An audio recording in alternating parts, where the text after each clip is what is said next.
4 perkara kalau mau kau bahagia. Ini 4. Mudah-mudahan pulang ki di sini bahagia semua maki. Ya. Nah, apa resepnya? Yang pertama kata Nabi, darun wasi'. Apa itu Ustaz? Rumah besar dan lapang. Nabi lau, tidak masuk mas saya Ustaz. Rumahku tipe 21. Baru masuk sampai mungkin di dapur. Iya toh? Iya toh? Iya. Baru ki masuk, sampai mungkin dapur.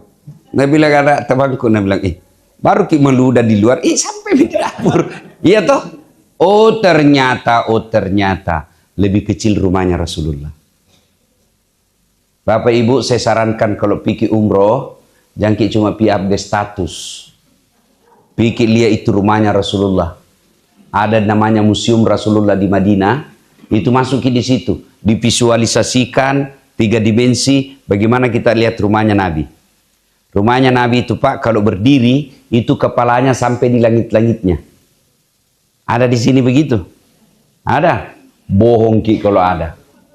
Nabi kalau sholat Pak, dalam kamarnya, kalau sholat, itu kakinya Rasulullah menyentuh kepalanya istrinya kalau sujud. Bisa dibayangkan bagaimana kecilnya itu rumahnya Nabi? Tapi pernah kita dengar Nabi kekerasan dalam rumah tangga? Pernah kita dengar? Tidak. Pernah kita dengar Nabi galau? Pernah kita dengar Nabi pinjol? Iya toh? Masya Allah. Tapi apa yang selalu kita dengar? Nabi berkata, baiti jannati. Rumahku laksana sorga bagiku. Bapak, rumah tipe 75. 3 lantai. Kamar 7. Ber-AC semua. Tapi kenapa kita tidak tenang dalam rumah? Iya toh? Nabi Bu, Pak, kita tahu berapa istrinya Nabi? Itu ibu nak pura-pura lagi tidak tahu. Begitu takutnya kalau poligami ki. Berapa istrinya Nabi Pak? 10 telu.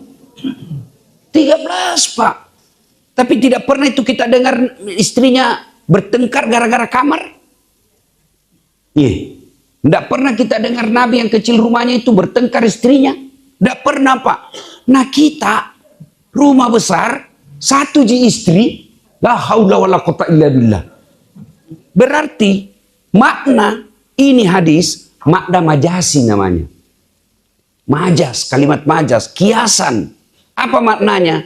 Boleh punya rumah yang lapang. Kabagus tong itu kalau rumah yang lapang Pak. Enak tong. Kenapa? Datang sepupu tak dari Pindrang. Yasik ko iko. Iko anak upo. Tapi kalau rumah kecil, datang satu keluarga pusing maki di mana mesti dipinjam ini Pak. Nggak kuasai rumah tak. Penting rumah, tapi makna di sini bukan sekedar rumah yang besar, tapi apa? Hati yang lapang. Biasa orang bilang, becuk-becukmu jek bolana kasih tapi manyamang sih di bolana. Kecil rumahnya tapi enak dirasa. Kenapa? Bagus sifatnya orang punya rumah. Daripada sogi memang melupu bolana tapi pada dimakan lalki neraka Nah bilang besar memang rumahnya tapi kayak di dalam neraka di rumahnya. Berarti kebahagiaan bukan soal berapa kilometer, berapa meter persegi rumah, tapi seluas apa kelapangan dadanya. Ibu bapak saudara-saudara sekalian, nih Pak Bu, bagaimana cara supaya hati lapang? Kata Allah, ala bizikrillahi tatma'innul qulub. Ketahuilah dengan berzikir kepadaku maka hatimu akan jadi tenang. Loh, kenapa ada orang ustadz, ibu-ibu berzikir, nah pegang tu tasbih, kan canggih tu tasbih sekarang Pak. Ada namanya tasbih digital. Ya toh, kenapa paling kuliah itu ustaz, ibu-ibu pegang tasbih tapi menggosip. Subhanallah. Subhanallah. Kenapa? Berarti bukan sekedar lisan yang zikir, tapi yang jauh lebih penting hati. Orang Bugis bilang macinno ngatinna. Bersih hatinya. Kalau hatinya bersih, insya Allah lapang dadanya. Dan ini hati Pak, menentukan keluangan dan kebahagiaan. Menentukan ini. Hati ini Pak, itu sebabnya Nabi katakan, dalam dirimu terdapat segumpal daging. Ada juga ulama mengatakan segumpal darah. Kalau daging itu sehat, darah itu sehat, gumpalan darah, sehat semuanya. Kalau sakit, sakit semuanya. Ada orang besar rumahnya, tapi mepet di hati. Sereati. Besar rumahnya tapi semua orang tidak suka di kompleks. Padahal besar itu rumahnya. Tidak ada orang suka. Kenapa? Kotor hatinya. Mungkin dia itu namanya hebatnya itu hati Pak. Pernah naik mobil toh, saya naik mobil pergi Pindrang. Yang pegang setir apa? Apa? Tangan. Yang gas rem apa? Kaki. Yang melihat rambu lalu lintas apa? Mata. Yang berpikir sepanjang jalan? Otak. Tapi begitu ada tikungan, apa tertulis? Hati-hati. Jatuh? Tidak ada tertulis otak-otak. Rumah makan itu otak-otak. Iya toh? Di bandara yang menulis pengumuman tangan, yang melihat salah ketik mata, yang berpikir kalimat tepat otak. Tapi ada pengumuman apa nak bilang announcer? Perhatian, perhatian.